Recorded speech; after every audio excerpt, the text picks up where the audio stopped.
Small town America. What happens here could happen anywhere. And the way rural areas respond, whether to a terrorist attack or Mother Nature's wrath, is very important. It is often the first line of defense in containing an escalating disaster.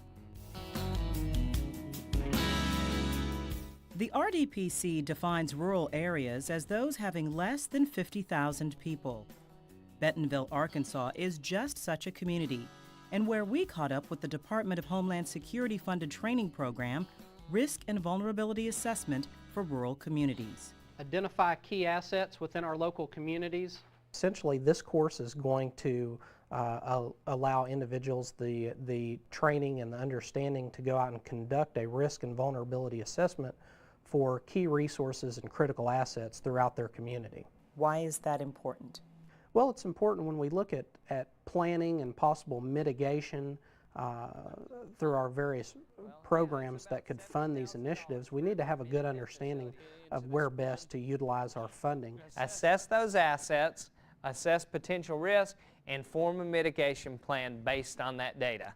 The one-day course is delivered by Northwest Arkansas Community College as a member of the Rural Domestic Preparedness Consortium, or RDPC. It's a consortium of 6 universities and colleges throughout the nation that are tasked directly through the Department of Homeland Security through funding to provide emergency preparedness, disaster response, disaster preparedness courses, and those processes that go into that for the rural jurisdictions across this country.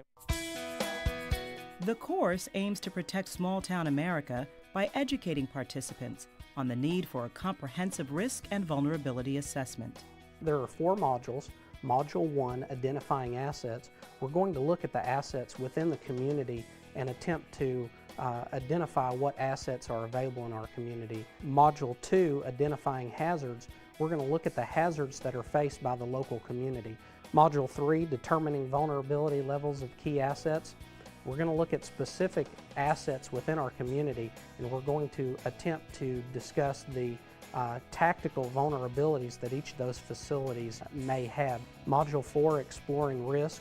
We're going to look at some planning and mitigation steps that can be taken to minimize some of the risk in the local communities.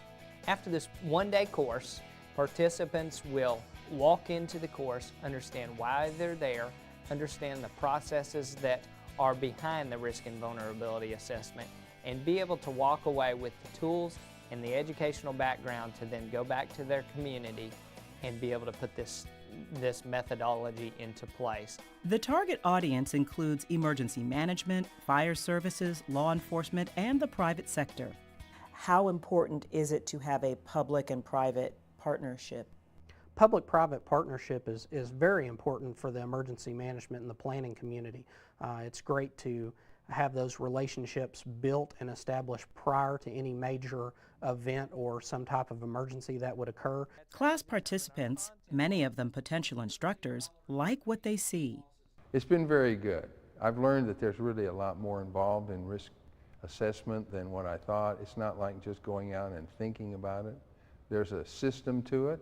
There's information that you can get from various sources, and it's more, more involved than what I thought it might be. You wanted to get the people in your community that are involved in the emergency management system there and get them involved as your planning team and have them come to this course. I think it would be a very good course. It'll give you very practical guidance on steps that you can take to do your vulnerability assessments for your community, and it will also give you some practical advice on who should be involved and with these types of initiatives in your home community. A comprehensive risk and vulnerability assessment could strengthen a community's ability to withstand emergencies and recover from them.